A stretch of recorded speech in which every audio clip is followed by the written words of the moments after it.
मेरी अप्रोच थी कल भी मार्केट की कि आपको फर्स्ट रेजिस्टेंस में बेचना है और फर्स्ट सपोर्ट में खरीदना है ये, और सेकंड रेजिस्टेंस का स्टॉप और फर्स्ट सपोर्ट का स्टॉप दोनों तरफ की ट्रेड के लिए। वो स्ट्रैटेजी अभी भी इंटैक्ट है मेरी। 24,900 से 25,000 ये पहला सपोर्ट है।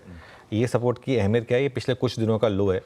24,910, 24,920, बस एक दिन 25,000 से थोड़ा ऊपर था, अदरवाइज ये आपका लो रहा है बेसिकली। और सबसे इंपॉर्टेंट सपोर्ट जोन में बार बार कह रहा हूँ 24,694 से 24,750 ये टूटने लगेगा ना, मैं सबसे पहले कहूँगा कि अब मार्केट में और 1000 पॉइंट की करेक्शन आएगी, क्योंकि ये अक्टूबर के लोज हैं, ये नहीं टूटने चाहिए, ये बचने चाहिए बेसिकली। तो पहली बात तो बाय जोन कहाँ पर है? 24,900 से 24,950 का एक बाय जोन है, और पोजीशन ऐड करने का जोन है 24,850 से 24,900। ये मैं इसलिए कह रहा हूँ क्योंकि मेरा ये मानना है कि अभी भी क्यूज़ ख़राब नहीं है और अभी भी मार्केट लोअर लेवल्स को रिस्पेक्ट कर रहा है। जैसे हाइस पे सेलिंग आ रही है वैसे ही लोस पे बाइंग भी आएगी। तो ये लीप ऑफ फेथ एक ट्रेड है, और एक बहुत स्ट्रिक्ट टाइट स्टॉप लॉस लगा दें सिस्टम में 24,750 का, क्योंकि अगर ये ट्रेड चलेगी ना आपको अच्छे 250 पॉइंट दे देगी ये। हाँ, पोजिशनल लॉन्ग हमने कैरी कराए थे कल, लेकिन एक उसके साथ कैवेट लिया था कि आप हेज कर लें अपने आप को, तो वो हेज आपको प्रोटेक्ट करेंगे। 24,850 के नीचे अगर आप निकलने लगें तो उन पोजिशनल ट्रेड्स को और हेजेस को साथ में निकल जाइए, तो आपका लॉस जो है वो प्रोटेक्टेड रहेगा काफ़ी हद तक। थोड़ा लॉस होगा लेकिन फिर भी काफ़ी हद तक प्रोटेक्टेड रहेगा। ये ट्रेड अगर चलनी शुरू हुई तो रेजिस्टेंस कहाँ मिलेगी? पहले 25,075 से 25,150, जहाँ पर आपका ऑप्शन जोन है, कॉल राइटर्स का जोन है, और उसके बाद वही जोन जो हमने कल भी मेंशन करा था, सबसे इंपॉर्टेंट रेजिस्टेंस 25,200 से 25,300, 10 और 20 डे एक्सपोनेंशियल मूविंग एवरेज। क्योंकि ये निकला तो उसके बाद 25,600 तक कोई रेजिस्टेंस नहीं है। लेकिन अगर आप एक पोजिशन स्विंग ट्रेडर हैं तो 25,150 से 25,250 के बीच में, जैसे कल भी मौका था प्रॉफिट बुक करने का, वो मौका होगा प्रॉफिट बुक करने का, क्योंकि उसके ऊपर उस जोन में सेलर इतनी आसानी से नहीं छोड़ने वाला उस जोन को, वहाँ पर वापस थोड़ी सी सेलिंग आएगी।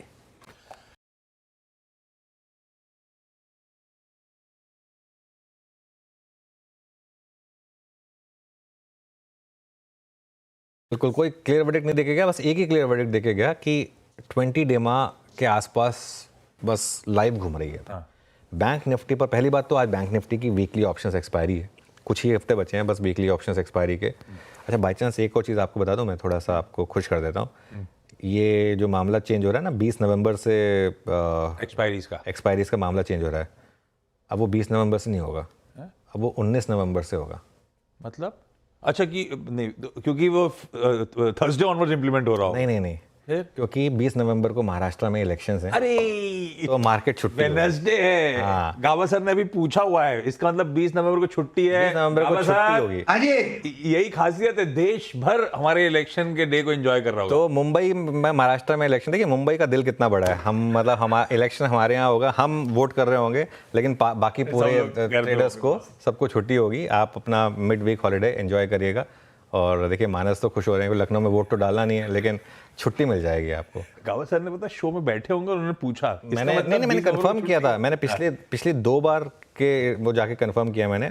2019 में भी, 2019 में तो मंडे को इलेक्शन हो गया था, तो इस बार इलेक्शन कमीशन ने साफ बोला, इस बार इलेक्शन कमीशन ने बोला हमने जानबूझ के वेडनेसडे का रखा है लगाने का, क्योंकि उन्होंने खास तौर से मुंबई का जिक्र किया कि मुंबई वाले बड़े बदमाश हैं। वो मुंबई वाले ना वो लॉन्ग वीकेंड करके चले जाते हैं, वो वोट नहीं करते हैं, तो इसके लिए वेडनेसडे की उन्होंने इलेक्शन रखी है। सच है, मुंबई दिल्ली की वोटिंग परसेंटेज अपने अपने रीजन में सबसे ठंडे हैं। बिल्कुल, बहुत ही खराब है मुंबई का वोटिंग, बहुत खराब है ना। उसके बाद हमको हक नहीं है एक्चुअली बोलने का कि भाई ये फैसिलिटीज़ नहीं है, ये नहीं है, वो नहीं है, ठीक है।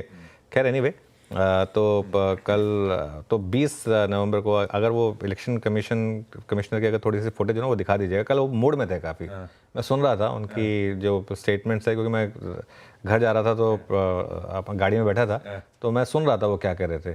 स्पेसिफिकली उन्होंने कहा कि बार बार कहा उन्होंने अर्बन इलाके, और अर्बन इलाके से मतलब उनका यही था, क्योंकि पिछली बार इलेक्शन हुए थे 21 अक्टूबर को थे शायद, उस दिन मंडे था, लोगों ने लॉन्ग वीकेंड बना लिया था। अब एटलीस्ट होप ये है कि भाई अब बिल्कुल वेडनेसडे को इलेक्शन रखा है तो कम से कम वो तो नहीं होगा। लेकिन वेडनेसडे को इलेक्शन रखने से ना एक दिक्कत है, मेरा ये मानना है कि इलेक्शन होना चाहिए थर्सडे को, और आप एग्जिट पोल का वो रख दीजिए फ्राइडे को।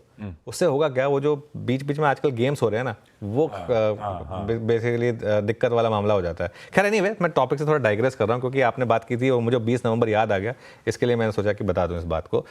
अच्छा, पिछली 2 बार हुआ है कि वैसे स्टेट इलेक्शन वाले दिन छुट्टी हुई है, एक्सचेंजेस के ऊपर डिपेंड करता है। छुट्टी होगी होगी छुट्टी वैसे, क्योंकि नॉर्म तो यही रहा है, लेकिन अब तक ऑफिशियल नहीं आया तो इसके लिए ठीक है। चलिए खैर, एनीवे आज बैंक निफ्टी की वीकली एक्सपायरी है। बैंक निफ्टी में एक चीज़ है, लेकिन बैंक निफ्टी से एक शेड बेटर है, ठीक है। तो ये एक इंटरेस्टिंग चीज़ है। कल भी देखिए बैंक निफ्टी डे हाई पर बंद हुआ है, ऑलमोस्ट डे हाई पर बंद हुआ है। लेकिन एक रिस्क है बैंक निफ्टी पर कि कहीं 20 डेमा पर हॉल्ट ना आ जाए, क्योंकि बैंक निफ्टी और HDFC बैंक दोनों 20 डेमा पर है। निफ्टी बैंक 20 डेमा से थोड़ा नीचे है, HDFC बैंक 20 डेमा से थोड़ा ऊपर है। निफ्टी डेमा का 20 डेमा है 51,950 पर, हम बंद हुए हैं कल 51,906 पर। HDFC बैंक का 20 डेमा है 1680 पर, हम बंद हुए हैं कल 1684 पर। तो ये बिल्कुल जैसे मक्खी बैठाने वाली बात है वो है इस समय यहाँ पर।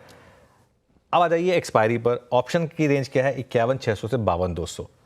यहाँ से 300 पॉइंट ऊपर और 300 पॉइंट नीचे। ये रेंज कहाँ से निकाली है? बहुत सिंपल है, जहाँ सबसे ज़्यादा पुट हैं और जहाँ सबसे ज़्यादा कॉल हैं, आप उनके दोनों के प्रीमियम को कंबाइन कर लीजिए, वो इस लेवल में ऐड और सब्ट्रैक्ट कर दीजिए, रेंज आ जाती है। इसमें और कोई रॉकेट साइंस नहीं है। तो ये 51,600 से 52,200 की रेंज है आशीष। इसमें अप्रोच ये रहेगी कि आप 51,700 से 51,800 की रेंज में खरीदें और 51,600 का स्टॉप लॉस लगा दें। 52,000 से 52,100 की रेंज में बेचें और 52,200 का स्टॉप लॉस लगा दें। एक चीज़ का ध्यान रखें, ये अप्रोच है, मार्केट आपको वर्डिक्ट दे तभी करें। मतलब अगर आपको दिखे कि उस लेवल पर सपोर्ट आ रहा है, उस लेवल पर रेजिस्टेंस आ रहा है, तभी उन ट्रेड्स को एग्जीक्यूट करें। और एक चीज़, या तो आप 52,200 क्रॉस करने लगें तो कॉल्स के थ्रू चेस करें क्योंकि वीकली एक्सपायरी है, या 51,600 ब्रेक होने लगे तो आप पुट्स के थ्रू चेस करें। तो ये अप्रोच होगी बैंक निफ्टी पर। बेसिकली एक रेंज के लिए प्ले करें 51,600 से 52,200 की, लेकिन अगर वो रेंज ब्रेक होती हुई दिखाई दे तो जिस तरफ भी ब्रेक हो रही हो उस तरफ की ट्रेड को चेस करें। ये बैंक निफ्टी की अप्रोच रहेगी आज के ट्रेड के लिए।